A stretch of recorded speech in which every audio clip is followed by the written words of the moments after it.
Some bonds are born in a moment, but last a lifetime.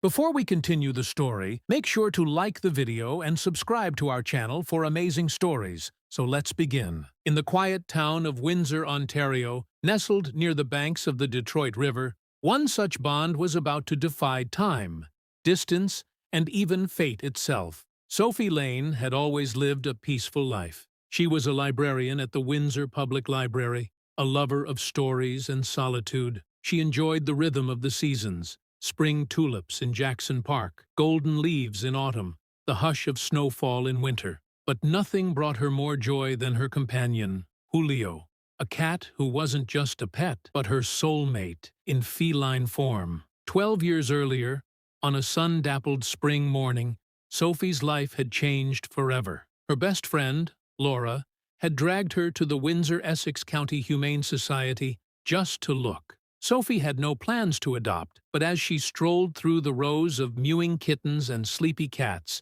her eyes fell on a basket tucked away in the corner. Inside, curled up like a striped seashell, was a tiny tabby with brilliant golden eyes. The moment they made eye contact, Sophie felt something indescribable shift in her chest. When she reached down, the kitten stood up, wobbled forward, and leapt into her arms, purring like an engine. Shelter staff chuckled, calling it one of the quickest adoptions they'd ever seen. She named him Julio, after a clever explorer in her favorite childhood book, The Journeys of Julio. And just like the fictional traveler, this little cat would end up going on an epic journey of his own. Julio grew up with Sophie, his every habit etched into the rhythm of her days.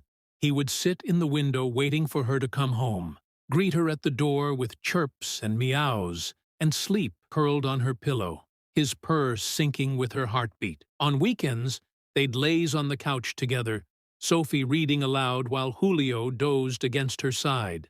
He was more than a pet, he was family. Sophie took immaculate care of him, premium food, regular checkups, and a microchip under his skin, just in case. It was that chip, so small and forgotten, that would one day change everything. When Julio was about 5 years old, a cool October afternoon turned into Sophie's worst nightmare. She was in the garden trimming her basil plants, the back screen door left slightly ajar. Julio was sunning himself nearby, but when she looked up moments later, he was gone. At first, she wasn't worried. He'd wandered before, but hours passed.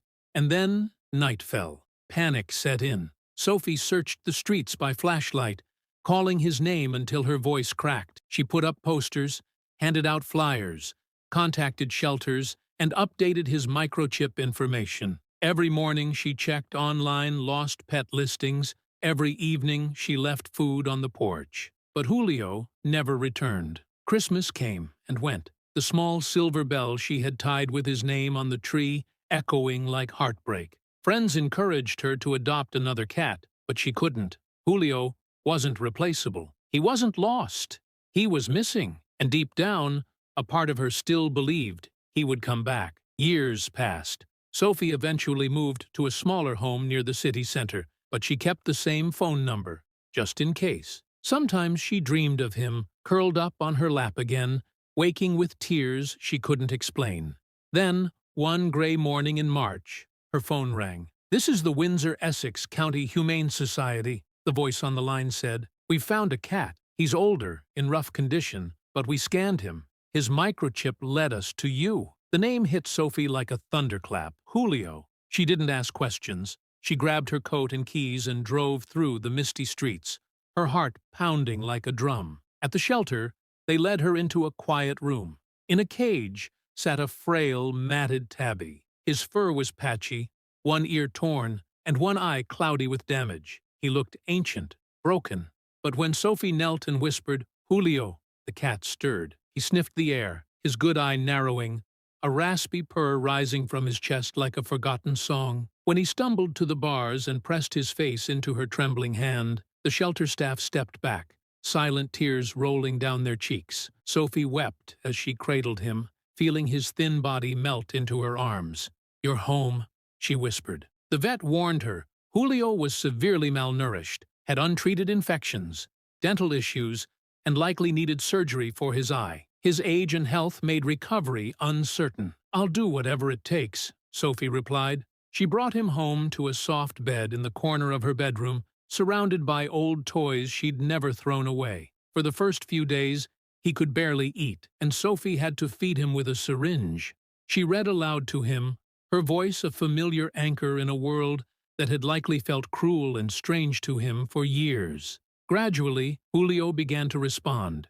His fur regained some shine. His body filled out slightly. He purred more often, rubbed against her hand, and once even batted at an old toy mouse. But he was haunted. Loud sounds made him hide. Quick movements made him flinch. Sophie moved slowly, gently, never raising her voice. She kept night lights on in every room. In those early weeks, Julio followed her like a shadow. When she cooked, he lay at her feet. When she read, he curled beside her. He slept pressed against her ribs, always needing to touch her, as if afraid she'd vanish. Then, one afternoon, disaster struck. Sophie was cleaning the kitchen when Julio suddenly cried out and collapsed. His body convulsed, foam gathering at his mouth. "Julio!" she screamed, dropping everything and cradling him in her arms. She dialed the emergency vet, hands shaking, voice trembling. "Please, help me, my cat. He's having a seizure." The clinic told her to come immediately. Sophie wrapped Julio in his blanket and raced to the car, whispering, "Don't leave me again, please." At the clinic, Dr. Werner took him in quickly. After tests and scans, the vet returned with grim news. "There's a piece of metal inside him, likely from an old injury. It was lodged deep in his abdomen, probably years ago, and scar tissue formed around it. But now, it's moved. It's pressing against nerves, and possibly his stomach wall." Sophie stared in shock. "Can you remove it?" "We can try, doctor," Werner said gently. "But Julio is elderly and weak. The surgery is risky. 40% mortality rate. What if we don't? He might only have days." Sophie didn't hesitate. "Then we operate." Julio was prepped for surgery. Sophie kissed his head as he lay in the oxygen chamber, whispering, "Be strong, my love." Hours passed in a haze of fear. The vet team kept her updated. The fragment was located. Julio's blood pressure dropped, but they stabilized him. Then came the final update. Surgery complete. Dr. Patel held up a small steel shard. "It was part of a car bumper," she said, "buried in scar tissue. We got it all." Julio lay in recovery, stitched and bandaged, but breathing evenly. Sophie held his paw and cried with relief. The next day was critical, but Julio fought. He purred weakly when Sophie called his name. Within a week, he stood on his own. Within 2, he ate without help, and slowly the light returned to his eye.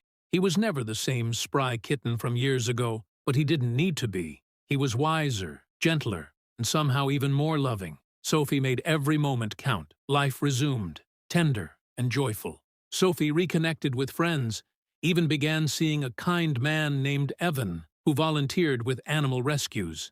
They would sit on her porch, sipping tea while Julio lay nearby, soaking in the sun. Each night, Julio curled beside her, his paw resting over her heart, as if reminding her, "I'm here, I made it." And every night, Sophie whispered back, "You're safe now. You're home. You'll never be alone again." Did this story touch your heart? Have you ever reunited with a beloved pet after a long separation? Share your story in the comments below. And if you believe in the power of love, survival, and second chances, don't forget to like this video and subscribe for more true stories like this one. Love never gives up, and sometimes it brings the lost all the way home.